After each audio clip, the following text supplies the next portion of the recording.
آپ نے انسانوں کی بے شمار آب بیتیاں، جگ بیتیاں اور حیرت انگیز کہانیاں سنی ہوں گی، لیکن ایسی حیرت انگیز داستان اس سے پہلے کبھی نہیں سنی ہوگی۔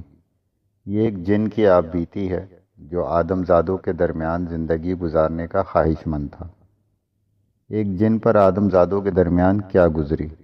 اچانک مجھے اپنا دم گھٹتا ہوا محسوس ہوا۔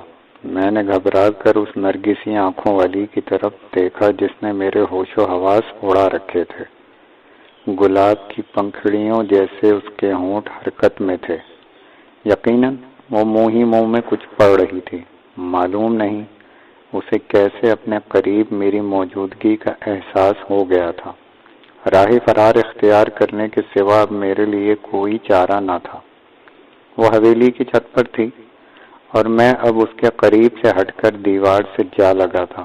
میں اس سے جتنا دور ہوتا جا رہا تھا میری حالت سنبھلتی جا رہی تھی۔ وہ جو کچھ بھی پڑھ رہی تھی مجھ سے محفوظ رہنے کے لیے ہی تھا۔ پھر اس نے جیسے ہی پڑھ کر چاروں طرف دم کیا، مجھے یوں لگا کہ بھڑکتے ہوئے شعلے میری طرف لپک رہے ہیں۔ میں ان شعلوں کی تپش واضح طور پر محسوس کر رہا تھا۔ اب وہاں ایک لمحہ بھی مزید رکنا میرے لیے خطرناک ثابت ہو سکتا تھا۔ میں نے اسی سبب وہاں سے فرار ہونے میں دیر نہیں لگائی۔ میرا قیام شہر سے باہر جہانگیر کے مقبرے میں تھا۔ اب میں اسی طرف جا رہا تھا۔ مجھے وہاں رہتے ہوئے کافی عرصہ ہو چکا تھا۔ انسان اور شیطان دونوں ہی سے ہم اللہ کی پناہ مانگتے ہیں۔ ہماری دنیا میں شیطان سے بھی زیادہ خطرناک انسان کو سمجھا جاتا ہے۔ بچپن ہی سے ہمیں انسانوں سے دور رہنے کی تاکید کی جاتی ہے۔ اس کے باوجود میری ہی طرح اکثر جنات اس تاکید کی پرواہ نہیں کرتے۔ آدم زادیوں کے حسن کی کشش ہمیں اکثر ویرانوں سے آبادیوں کی طرف کھینچ لے جاتی ہے۔ میرے ساتھ بھی ایسا ہی ہوا تھا۔ حالانکہ میں نے بہت سے ایسے عبرتناک واقعات سن رکھے تھے کہ متعدد جنات انسانوں کے ہاتھوں مارے گئے یا انہیں غلام بنا لیا گیا۔ میں ایک شام اپنے ہم عمر یاسف کے ساتھ شہر کی طرف نکل گیا۔ انسانوں کے ساتھ چھوٹی موٹی شرارتیں کر کے ہمیں بڑا مزہ آتا تھا۔ ہمیں اس خیال سے عجیب سی خوشی محسوس ہوتی تھی کہ انسان ہمیں دیکھ نہیں سکتے۔ شاہی قلعے کے قریب ایک انگریز سر پر ہیٹ لگائے اور ہونٹوں میں موٹا سا سگار دبائے گردن ٹیڑھی کیے چلا جا رہا تھا۔ اسے دیکھ کر یوں لگ رہا تھا جیسے وہ اپنے آگے ساری دنیا کو حقیر فقیر سمجھتا ہو۔ اسے یوں کسی چمار کی طرح اکڑ کر چلتے ہوئے دیکھ کر مجھے شرارت سوجی۔ میں نے آگے بڑھ کر اس کے ہونٹوں میں دبا ہوا سگار نکال لیا۔ اس نے دھواں چھوڑنا بند کر دیا اور اچھل پڑا۔ اسی وقت یاسف نے پیچھے سے اس کا ہیٹ اتار لیا۔ چند قدم کے فاصلے سے ایک دیہاتی دھوتی باندھ کر چلا آ رہا تھا۔ یاسف نے وہ ہیٹ اس کے سر پر رکھ دیا۔ کسی فٹ بال کی طرح گول مٹول وہ دھوتی بند ہندو اچھلا اور اسی لمحے انگریز نے پلٹ کر اس کی طرف دیکھا۔ اپنا ہیٹ اس ہندو کے سر پر دیکھ کر انگریز چقندر سے بھی زیادہ لال ہو گیا۔ میں نے اس دوران میں ایک اور کارروائی کی کہ بھوکلائے ہوئے ہندو کے ہاتھ میں سگار بھی تھما دیا۔ انگریز اس ہندو پر برس پڑا۔ تم کالا آدمی ہمارے ساتھ بہت مستی کرتا ہے۔ ہے رام کہتے ہوئے ہندو نے اپنے سر سے ہیٹ اتار لیا۔ گھبراہٹ میں اس کے ہاتھ سے سگار گر گیا اور وہ دونوں ہاتھ جوڑ کر انگریز کے سامنے کھڑا ہو گیا۔ معلوم نہیں اس ہندو کی جان انگریز سے کیسے چھوٹی۔ ہم تو ایک باریش بوڑھے آدمی کو ادھر آتے دیکھ کر بھاگ لیے تھے۔ اس بوڑھے کی پیشانی پر سجدوں کا نشان بھی نظر آ رہا تھا۔ ہمیں علم تھا کہ عام آدمیوں کے مقابلے میں اس وضع قطع کے آدمی ہمارے لیے زیادہ خطرناک ہوتے ہیں۔ وہاں سے ہمارے بھاگنے کی وجہ یہی تھی، ورنہ ہم مزید کچھ دیر اسی جگہ رک کر لطف اندوز ہوتے۔ وہاں سے ہم ادھر ادھر گھومتے ہوئے بھاٹی دروازے کی طرف نکل گئے۔ یہ واقعہ اس روز کا ہے کہ میں نے پہلی مرتبہ اس غارت گرہوش کو دیکھا۔ اس کی طرف مجھے یاسف نے متوجہ کیا۔ وہ دیکھو ادھر، یاسف نے کہا۔ میں نے اسے دیکھا اور دیکھتا رہ گیا۔ وہ سیڑھیاں اترتی ہوئی نیچے بڑے صحن کی طرف آ رہی تھی۔ دراز قد، نرگسی آنکھیں، گوری رنگت، متناسب جسم، سر کے بال گھٹاؤں کی طرح شانوں پر بکھرے ہوئے، ہلکے نیلے رنگ کا شرارہ سوٹ اس کے جسم پر تھا اور دوپٹہ گلے میں پڑا ہوا تھا۔ صحن میں 2 پلنگ بچھے ہوئے تھے۔ ان میں سے ایک پلنگ پر کوئی بوڑھی عورت بیٹھی ہوئی تھی جو پاندان بند کر رہی تھی۔ نرگس بیٹی، میں نے تم سے کتنی دفعہ منع کیا ہے کہ جب دونوں وقت مل رہے ہوں تو چھت پر نہ جایا کرو۔ بوڑھی عورت نے اس قیامت کو مخاطب کیا۔ مولوی صاحب نے دیکھ لیا کسی دن تو تیرے ساتھ مجھے بھی 10 باتیں سنائیں گے۔ ارے جب دونوں وقت ملتے ہیں تو جانے کیا کیا لائیں بلائیں آسمان سے اترتی ہیں۔ بہتے دریا تک تو اس وقت رک جاتے ہیں، مگر تو میری بات ایک کان سے سن کر دوسرے کان سے نکال دیتی ہے۔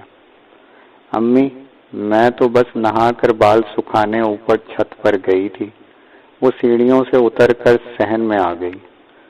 اسی وقت مغرب کی اذان ہو گئی۔ بڑی بی نے کہا، اچھا چل وضو کر کے نماز پڑھ لے۔ وضو ہے میرا، اس نے جواب دیا اور صحن سے دالان کی طرف بڑھ گئی۔ یاسف نے مجھے ٹوکا، تمہیں کیا ہوا ہے؟ کچھ نہیں، میں چونک کر بولا۔ تو پھر چلنا، یہیں کیوں رک گیا؟ یاسف نے کہا، کہیں تجھ پر اس آدم زادی کا جادو تو نہیں چل گیا؟ جادو تو خیر مجھ پر چل گیا تھا، مگر میں نے اس کا اعتراف نہیں کیا۔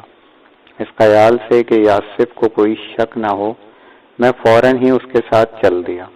اس وقت تک نرگس نماز پڑھنے کے لیے کھڑی ہو چکی تھی۔ چلتے چلتے میں نے اس پر نگاہ ڈالی اور پھر وہاں سے نکل آیا۔ میں نے واپسی میں اس حویلی کے محل وقوع کو یاد رکھا تھا۔ رات کے وقت پھر میرا ارادہ وہاں آنے کا تھا۔ اس آدم زادی نے اپنی پہلی ہی جھلک میں مجھے دیوانہ بنا دیا تھا۔ نصف شب کے قریب میں جہانگیر کے مقبرے سے بھاٹی دروازے کے لیے روانہ ہوا اور جلد ہی وہاں پہنچ گیا۔ میری آنکھوں میں نرگس کا حسین چہرہ گھوم رہا تھا۔ مطلوبہ حویلی میں داخل ہو کر میں نے آگے بڑھتے بڑھتے ایک دم ٹھٹک کر رک گیا۔ میرے رکنے کی وجہ یہ تھی کہ میں نے وہاں اپنے سوا کسی اور غیر انسانی وجود کی موجودگی کو بھی محسوس کر لیا تھا۔ ابھی میں سوچ ہی رہا تھا کہ وہ کون ہو سکتا ہے، میری سماعت میں غیر انسانی آواز ٹکرائی، چلا جائے یہاں سے اور آئندہ کبھی ادھر آنے کی کوشش نہ کرنا۔ کون ہے تو؟ سامنے آ، میں نے اسے للکارا۔ بزدلوں کی طرح چھپا ہوا کیوں ہے؟ میں اس لیے چھپا ہوا ہوں کہ تو مجھے دیکھنے کی تاب نہ لا سکے گا۔ میرا نام سنہرا ہے اور میں عفریت میں سے ہوں۔ غیر انسانی آواز پھر اندھیرے سے ابھری۔ جنات کی 10 قسمیں ہیں، انہی میں سے ایک قسم عفریت کی ہے۔ عفریت کو دیو بھی کہتے ہیں۔ یہ بڑے سرکش، لڑاکا اور زور آور ہوتے ہیں۔ یہ جاننے کے باوجود کہ وہ عفریت ہے، میں اس سے نہیں ڈرا اور کڑک کر بولا، تو مجھے روکنے والا کون ہوتا ہے؟ تجھے یہ حق کس نے دیا؟ اس حویلی کے مالک مولوی کفایت اللہ نے۔ میرے سوال کا جواب ملا، میں اس حویلی کا محافظ ہوں۔ مجھے اس کام پر حویلی کے مالک ہی نے متعین کیا ہے، مگر تو قوم جنات میں سے ہو کر ایک آدم ذات کی خدمت بجا لانے پر مجبور کیوں ہو گیا؟ میں نے سوال کیا۔ اس لیے کہ میں مولوی کے کسی بھی حکم سے انکار نہیں کر سکتا۔ مجھے اس نے اپنے قبضے میں کر لیا ہے۔ سن، نہ تو یہ فریت میں سے ہے اور نہ تیرا نام سنہرا ہے۔ آواز بدل کر بولنا چھوڑ دے۔ اے یاسف، میں نے تجھے تیری خوشبو سے پہچان لیا ہے، میں نے کہا۔ جس طرح انسانوں کے چہرے ایک دوسرے سے مختلف ہوتے ہیں، اسی طرح ان کے جسموں کی بو بھی جدا جدا ہوتی ہے، ایسے ہی جنات کے ساتھ بھی ہے۔ فرق صرف یہ ہے کہ عام انسان مختلف جسموں کی بو کو الگ الگ شناخت نہیں کر سکتے، لیکن جنات ایک دوسرے کے وجود کی بو آسانی سے پہچان سکتے ہیں۔ میں نے اسی سبب یاسف کو پہچان لیا تھا۔ ہاں، اس میں کچھ دیر ضرور لگی تھی، کیونکہ میرے اور اس کے درمیان فاصلہ تھا۔ میری بات سن کر اور راز افشاں ہو جانے پر اس نے اندھیرے کی چادر اپنے اوپر سے ہٹا دی اور ظاہر ہو گیا۔ وہ یاسف ہی تھا۔ مجھے یقین تھا کہ تو آج رات یہاں ضرور آئے گا، یاسف نے میری طرف بڑھتے ہوئے کہا۔ میں تیرا ہی انتظار کر رہا تھا تاکہ مجھے یہاں سے ڈرا کر بھگا دے اور پھر اس آدم زادی کو یہاں سے اٹھا کر لے جائے، یا یہیں اسی حویلی میں اس سے قرب کی آرزو پوری کر لے۔ میں نے تنزیہ کہا۔ تو مجھے غلط نہ سمجھ، میں بھول کے بھی تیری طرح ایسا نہیں کروں گا۔ میں بھی تیری طرح ایک جنزاد ہوں اور تیرا دوست بھی ہوں۔ اسی دوستی کے رشتے نے مجھے یہاں رکنے پر مجبور کیا تھا، ورنہ میں تجھے مشکل میں گرفتار ہونے کے لیے چھوڑ کر چلا گیا ہوتا۔ پھر جو مجھ پر گزر چکی ہے تجھ پر بھی گزرتی۔ کیسی مشکل اور تجھ پر کیا گزری؟ میں نے چونک کر پوچھا۔ میں نے تجھے یوں ہی چھیڑنے کے لیے سنہرا بن گیا تھا، ورنہ مجھے بھی معلوم تھا کہ تو میرے جسم کی مخصوص خوشبو پہچان لے گا۔ میرا اصل مقصد تو محض یہ تھا کہ تو خطرے کی حدود میں داخل نہ ہو اور مزید آگے بڑھنے سے رک جائے۔ یاسف بتانے لگا، بات یہ ہے کہ مگر کیوں؟ یاسف کے مزید کچھ کہنے سے پہلے ہی میں بول اٹھا۔ مجھے اس کی بات پر یقین نہیں آ رہا تھا۔ تو نے کس لیے درمیان میں آیا؟ تجھے مجھ پر شک ہو رہا ہے؟ غلط نہیں، یاسف نے جواب دیا۔ میں تیرا دوست ہوں، اس لیے تجھ سے جھوٹ نہیں بولوں گا۔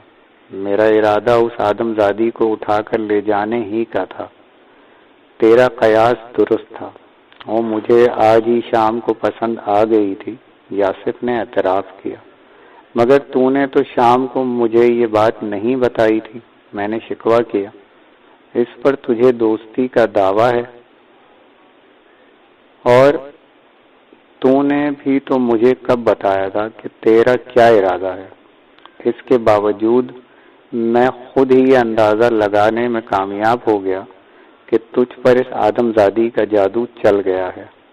میں نے اسی سبب تیرے یہاں پہنچنے سے پہلے اسے اڑا لے جانے کا فیصلہ کیا تھا۔ یاد کر کہ تو نے بھی تو ایک مرتبہ ایسا ہی کیا تھا۔ میں آج اسی کا بدلہ چکانے والا تھا، جس طرح بعد میں تو نے مجھے تفصیل کے ساتھ سب کچھ بتا دیا تھا۔ میں بھی تجھ سے کوئی راز نہ رکھتا۔ یاسف غلط نہیں کہہ رہا تھا۔ اس واقعے کو زیادہ عرصہ نہیں گزرا تھا، یہ گزشتہ سال ہی کا واقعہ تھا۔ وہ ایک سکھ لڑکی تھی، بڑی بڑی ہرنی جیسی آنکھوں والی، بوٹا سا قد والی۔ میری اور یاسف کی وحشتوں کا شکار ہو گئی تھی۔ کچھ ہی دن میں اس کا ذہنی توازن بگڑ گیا تھا، کیونکہ وہ ہم دونوں میں سے کسی ایک کو بھی دیکھنے سے قاصر تھی۔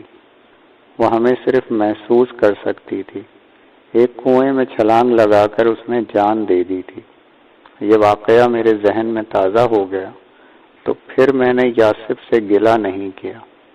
نرگس کے معاملے میں جو اندازہ یاسف نے لگایا تھا، وہی قیاس اس سکھ کے بارے میں بھی میرا تھا۔ میں سمجھ گیا تھا کہ یاسف اس آدم زادی پر مر مٹا ہے۔ پھر اس سے پہلے کہ یاسف کو میرے ارادے کا علم ہو جاتا، میں اس سکھ لڑکی کو اٹھا کر لے گیا تھا۔ خیر، پچھلے قصوں کو چھوڑ اے یاسف، میں نے اسے مخاطب کیا۔ یہ بتا کہ تو کس خطرے کا ذکر کر رہا تھا؟ اس آدمزادی نرگس کا باپ مولوی کفایت اللہ بڑا چالاک نکلا، یاسف نے بتایا۔ اس خبیث نے نرگس کی چارپائی کے گرد حصار کھینچ رکھا ہے جس کے اندر داخل ہونا کسی طرح ممکن نہیں۔ وہ حصار کیونکہ نادیدہ تھا اس لیے میں آگے بڑھتا چلا گیا۔ پھر جیسے ہی میں حصار کی حدود میں داخل ہوا میرے وجود کو جھٹکا لگا، میں پیچھے جا گرا۔ یاسف تفصیل کے ساتھ مجھے خطرے کی نوعیت سے آگاہ کر رہا تھا۔ جھٹکا لگنے کے بعد ہی مجھے معلوم ہوا کہ وہاں نادیدہ حصار کھینچا گیا ہے۔ شک تو مجھے پہلے ہی ہو گیا تھا جب میں تجھے جہانگیر کے مقبرے میں چھوڑ کر یہاں واپس آیا تھا۔ نرگس کا باپ اس وقت نماز پڑھ کر واپس آ چکا تھا۔ حویلی میں کئی مرد اور عورتیں مولوی کا انتظار کر رہی تھیں۔ کسی کو وہ پانی دم کر کے دے رہا تھا، کسی کو تعویذ۔ پھر میں نے اس کے بارے میں مزید معلومات حاصل کی تو ذرا ڈرا۔ پتہ لگا کہ جن عورتوں یا مردوں پر جنات کا یعنی ہمارا اثر ہو جاتا ہے مولوی ان کا علاج کرتا ہے۔ کسی سے بھی وہ اس کا کوئی معاوضہ نہیں لیتا بلکہ فی سبیل اللہ علاج کرتا ہے۔ مطلب یہ ہے میرا کہ وہ کوئی پیشہ ور مولوی نہیں۔ بطور دکان بہرحال میں یہاں اس لیے رکا رہا کہ کہیں نرگس تک پہنچنے کے لیے تو بھی میری ہی طرح نادانستگی میں اس نادیدہ حصار سے نہ ٹکرا جائے۔ اس زبردست جھٹکے کا اثر اب تک مجھ پر ہے۔ یاسف یہ کہہ کر خاموش ہو گیا۔ یاسف نے جو معلومات حاصل کی تھیں ان کے مطابق نرگس کا باپ مولوی کفایت اللہ واقعی خطرناک آدمی تھا۔ ہمیں نرگس اور مولوی دونوں ہی سے دور رہنا چاہیے تھا۔ اس کے ساتھ ساتھ میں کچھ اور بھی سوچ رہا تھا۔ کہیں یاسف نے مجھے نرگس سے دور رکھنے کے لیے تو یہ ساری کہانی نہیں سنائی۔ یہ بات بہرحال خارج از امکان نہیں تھی۔ پہلے اس نے سنہرا بن کر مجھے وہاں سے بھگانا چاہا، پھر راز کھل گیا تو نادیدہ حصار کا قصہ سنا دیا۔ میں خود یہ دیکھتا ہوں اے یاسف کہ اس مولوی نے اپنی بیٹی کی چارپائی کے گرد کیسا نادیدہ حصار کھینچ رکھا ہے۔ میں کچھ دیر بعد بولا، تجھے شاید میری بات پر یقین نہیں آیا۔ میں نے جھوٹ نہیں بولا، تو خود کو خطرے میں نہ ڈال۔ یاسف نے سمجھانے اور یقین دلانے کے باوجود میں نہیں مانا۔ اگر تو بضد ہے تو پھر ٹھیک ہے، خود چل کر دیکھ لے، یاسف نے کہا۔ چل میرے ساتھ۔ میں آگے بڑھا۔ یاسف میرے ساتھ ہو لیا۔ یاسف کی رہنمائی میں میں اس کمرے کے اندر داخل ہو گیا جہاں نرگس محو خواب تھی۔ کمرے میں وہ اکیلی نہیں تھی، کچھ ہی فاصلے پر اس کی ماں دوسری چارپائی پر سو رہی تھی۔ میں اسے شام کو دیکھ چکا تھا۔ کمرے میں لالٹین کی دھیمی روشنی پھیلی ہوئی تھی۔ میں نرگس کی چارپائی کی طرف بڑھنے لگا تو یاسف نے مجھے احتیاط برتنے اور زیادہ آگے نہ بڑھنے کو کہا۔ تو فکر نہ کر، میں احتیاط سے ہی کام لوں گا، میں نے جواب میں کہا اور رکا نہیں۔ نرگس کی چارپائی سے کچھ فاصلے پر میں رک گیا اور اسی طرف کروٹ لیے وہ سو رہی تھی جدھر میں کھڑا تھا۔ اس کے بالوں کی ایک لٹ پیشانی پر لٹک رہی تھی اور ایک ہاتھ رخسار کے نیچے تھا۔ آدھے جسم پر اس نے چادر اوڑھ رکھی تھی۔ سانس لینے کی وجہ سے اس کے جسم میں جو خفیف سی حرکت ہو رہی تھی میرے لیے بڑی قیامت خیز تھی۔ سوتے ہوئے تو وہ اور بھی حسین نظر آ رہی تھی۔ میں ایک عالم وارفتگی میں اس کی طرف بڑھتا چلا گیا، جیسے کوئی قوت مجھے کھینچ کے لے جا رہی ہو۔ اس وقت نہ تو مجھے کسی خطرے کا احساس تھا، نہ کوئی احتیاط مد نظر تھی۔ پھر اگر یاسف پر وقت مجھے مزید آگے بڑھنے سے نہ روک دیتا تو نہ جانے میرا کیا حشر ہوتا۔ اس نادیدہ حصار سے ٹکرا کر مجھے معمولی سا جھٹکا ہی لگا تھا، لیکن اس سے اس حقیقت کا علم ضرور ہو گیا تھا، یاسف نے واقعی سچ بولا تھا۔ اس کے ساتھ مجھے نرگس کے باپ مولوی کفایت اللہ پر شدید غصہ آیا، جس نے گویا حسن کے خزانے پر پہرے بٹھا رکھے تھے۔ یہ غصہ اپنی ناکامی پر جھنجھلاہٹ کا نتیجہ تھا۔ آئے یاسف، اس مولوی کی خبر لیتے ہیں، میں نے غصے میں کہا۔ ظاہر ہے وہ بھی یہیں کہیں کسی کمرے میں سو رہا ہوگا۔ یاسف کے ساتھ میں نرگس کے کمرے سے نکل آیا۔ میرا مشورہ تو یہ ہے کہ یہاں سے چلا ہی جائے، مولوی کو چھیڑنا مناسب نہیں، وہ خطرناک آدمی لگتا ہے، یاسف نے مجھے سمجھایا۔ تو اس سے ڈر رہا ہے، تو چلا جا، میں تجھے نہیں روکوں گا، مولوی کے لیے میں اکیلا کافی ہوں۔ مجھے اور بھی غصہ آ گیا۔ لیکن یہ بھی تو معلوم ہو کہ تو چاہتا کیا ہے، یاسف کہنے لگا۔ چاہنا کیا ہے؟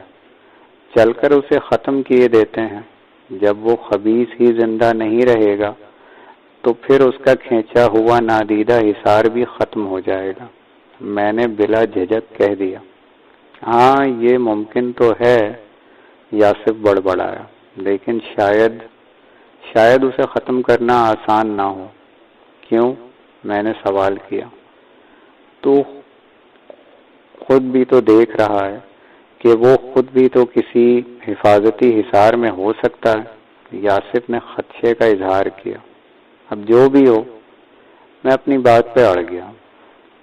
نرگس کو حاصل کرنے کے لیے اس مولوی سے ٹکر تو لینا پڑے گی ہی، مجبوراً یاسف کو میرا ساتھ دینا پڑا۔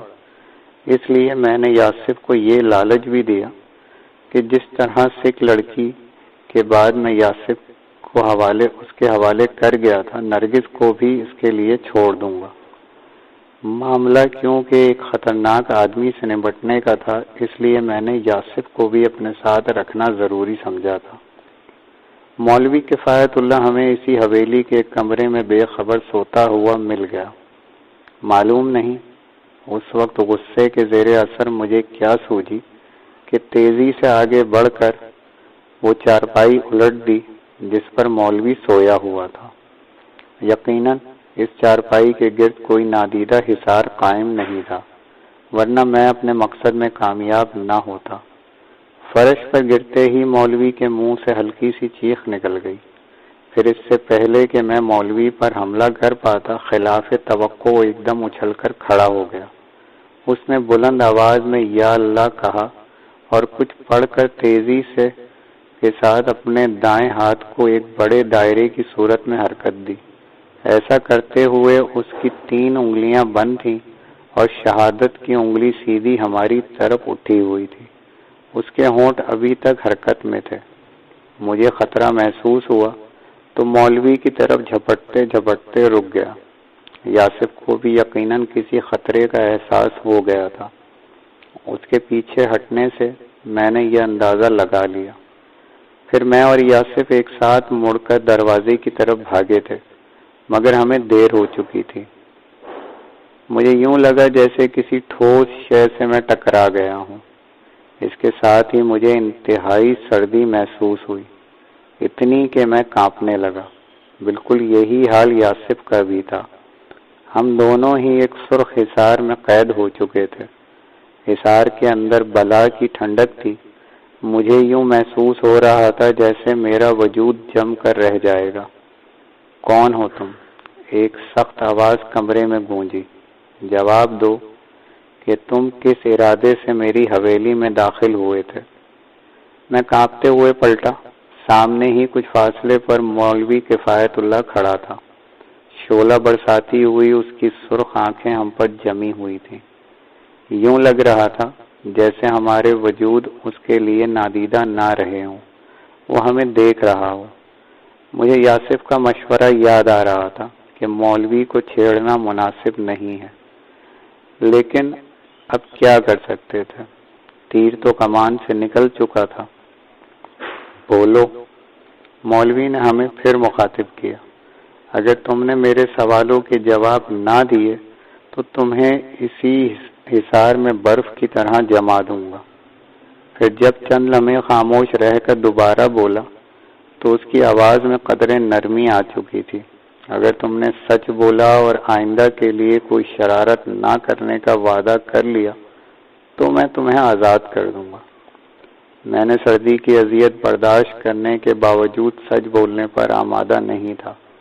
مجھے یقین تھا اگر اس کو پتہ چل گیا کہ میں اس کی بیٹی کے چکر میں وہاں آیا ہوں تو وہ ہمیں کسی قیمت پر زندہ نہیں چھوڑے گا۔ میں نے اسی وجہ سے جھوٹ کا سہارا لیا۔ مولانا، دراصل ہمارے پیچھے ایک خطرناک عفریت لگ گیا تھا۔ اس سے چھپنے کے لیے ہم اس حویلی میں آ گئے کہ وہ ٹل جائے تو ہم بھی یہاں سے چلے جائیں گے۔ میں نے لجاجت میں اس کو جواب دیا۔ اور تم نے اس لیے حویلی میں گھس کر میری چارپائی الٹ دی۔ مولوی کے لہجے میں زہر بھرا ہوا تھا۔ تم اس طرح نہیں مانو گے۔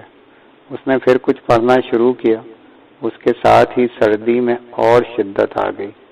نہیں مولانا، اچانک یاسف چیخ اٹھا، میرا کوئی قصور نہیں۔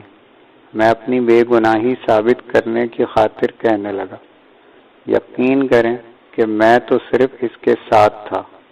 میں نے تو اس کو اس سے منع بھی کیا تھا کہ آپ کو چھیڑنا اچھا نہیں، آپ اس سے بھی پوچھ سکتے ہیں۔ میں نے یہ کہا تھا کہ نہیں، تو تیرے ساتھی کا نام علیالیش ہے اور تیرا نام کیا ہے؟ مولوی نے دریافت کیا۔ اس نے مردہ سی آواز میں بتایا، یاسف۔ تم دونوں ہی مجھے اہل ایمان میں سے لگتے ہو۔ مولوی کا انداز میں تصدیق کا عنصر تھا۔ جی ہاں، ہم مسلمان ہیں، یاسف ہی نے جواب دیا۔ مگر شاید تم جنات کے اس گروہ میں سے ہو جو منافق اور فاسق ہو چکا ہے۔ کس قبیلے سے تعلق ہے تمہارا؟ قبیلہ وہموش۔ تو اے قبیلہ وہموش کے گمراہ جنوں، بتاؤ کس نیت سے اس حویلی میں داخل ہوئے تھے؟ چاہے بظاہر ہی مسلمان صحیح، مگر یقین رکھو کہ اس محترم رشتے کے سبب میں تمہارے ساتھ رعایت کروں گا۔ میں تمہارا پہلا قصور معاف کرنے کا وعدہ کرتا ہوں۔ مولوی نے فراغ دلی کا ثبوت دیا۔ مولوی کی فراغ دلی کا مجھ پر تو کوئی اثر نہیں ہوا، لیکن یاسف نے اپنی جان بچانے کی غرض سے حقیقت کھول دی۔ اس کے سوا وہ خود بھی اس معاملے میں بے قصور نہیں تھا۔ یاسف نے سب کچھ سچ سچ بیان کر دیا، یہ بھی کہ میرا ارادہ اس کی بیٹی کو اٹھا کر لے جانے کا تھا۔ اس نے سارا الزام مجھ پر ڈال دیا۔ مولوی کو یہ تک بتا دیا کہ پہلے بھی ہم کئی آدمزادیوں پر ہمارے تصرف میں رہ چکی ہیں۔ خود وہ مولوی کے سامنے بھولا اور نیک بن گیا۔ میرا جی چاہا اس موقع پر یاسف کا بھانڈا بھی پھوڑ دوں، لیکن مجھے یہ بات لا حاصل معلوم ہوئی۔ اس طرح زیادہ سے زیادہ یہ ہوتا کہ مولوی ہم دونوں ہی کو بدکار سمجھ لیتا، پھر تو میں بھی بے گناہ ثابت نہ ہوتا۔ اے بدبخت و بدکردار علیالیش، کاش میں نے تیرا پہلا قصور معاف کرنے کا وعدہ نہ کیا ہوتا۔ مولوی کفایت اللہ کے لہجے میں اظہار تعصف ہو رہا تھا۔ یاسف سے اس نے جو کچھ سنا تھا، ظاہر ہے اسے سن کر وہ تلملا سا رہ گیا تھا۔ تو نے میری معصوم اور پھول سی بچی پر نیت خراب کی۔ کیا تجھے نہیں معلوم کہ زنا کی کیا سزا ہے؟ مولوی، میں سخت شرمندہ ہوں، خدا کے لیے مجھے معاف کر دیجیے۔ میں نے مصلحت کے تحت عاجزی سے کام لیا کہ وہ کسی بہانے اپنے وعدے سے نہ پھر جائے۔ اس کا غصہ صرف مجھ پر تھا، میں ہی اس کا ہدف بنا ہوا تھا۔ یہ سوچ کر میں نے یاسف کو بھی نہیں بخشا اور بولا، مولوی میرا ساتھی بھی اتنا ہی قصوروار ہے جتنا میں ہوں۔ خود کو آپ کی نظروں میں نیک ظاہر کرنے کے لیے یہ دروغ گوئی سے کام لے رہا ہے۔ میں جب یہاں آیا تو یہ پہلے موجود تھا، اس سے آپ قسم لے کر پوچھ لیجئے۔ تم دونوں ہی مجھے لعنتی لگتے ہو۔ یاد رکھو، اب اگر تم دونوں میں سے کسی نے ادھر کا رخ کیا تو میں تمہیں زندہ نہیں چھوڑوں گا۔ مولوی نے سخت غصے کے عالم میں کہا، جاؤ بدبختوں، میں اپنے وعدے کے مطابق تمہیں آزاد کرتا ہوں کہ وعدہ خلافی اللہ کو پسند نہیں۔ یہ کہتے ہوئے مولوی نے کچھ پڑھ کر اپنے دائیں ہاتھ کو الٹی گردش دی۔ اس کے ساتھ وہ سرخ حصار غائب ہو گیا جس میں اس نے مجھے اور یاسف کو قید کر رکھا تھا۔ اب وہاں ایک لمحے بھی رکنا خطرناک تھا کہ کیا خبر مولوی کا ارادہ کب بدل جاتا۔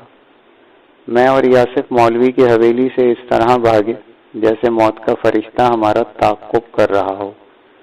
اس کے بعد جہانگیر کے مقبرے پہنچ کر ہی ہم نے دم لیا۔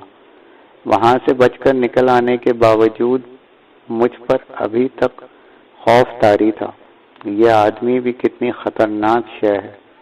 میرے خیال میں یہ اچھا نہیں ہوا تھا کہ مولوی کو میرے نام کا پتہ چل گیا تھا۔ مجھے نقصان پہنچانے یا اپنا غلام بنانے کے لیے وہ کوئی عمل کر سکتا تھا۔ پھر چند روز بعد میرا خوف ختم ہو گیا۔ کچھ دنوں یاسف اور میں ایک دوسرے سے کھچے رہے مگر پھر ایک ہو گئے۔ عموماً ہمارا موضوع گفتگو نرگس ہی ہوتی۔ ہم دونوں ہی اس سراپا قیامت کو نہیں بھول سکتے تھے۔ وہ ایسی ہی تھی، آسانی سے اسے بھلایا بھی نہیں جا سکتا تھا۔ ہر چند کیس کی وجہ سے ہم دونوں موت کے منہ میں جاتے جاتے بچے تھے، پھر بھی ہم نے اس کی یاد کو سرمایہ جان بنا رکھا تھا۔ اس معاملے میں یاسف میرا رقیب تھا، لیکن یہ رقابت رفتہ رفتہ یگانت میں بدل گئی تھی۔ اس کا اور میرا دکھ بھی تو ایک ہی تھا۔ مولوی کفایت اللہ سے انتقام لینے کا خیال بھی بار بار آتا تھا، اس لیے کہ پہلے کبھی کسی آدمزاد کے ہاتھوں میری اتنی تذلیل نہیں ہوئی تھی۔ ایک روز اپنے اسی خیال کا اظہار میں نے یاسف سے بھی کر دیا۔ اے علی علیش، کیا تجھے اپنی زندگی عزیز نہیں جو ایسی بات سوچتا ہے؟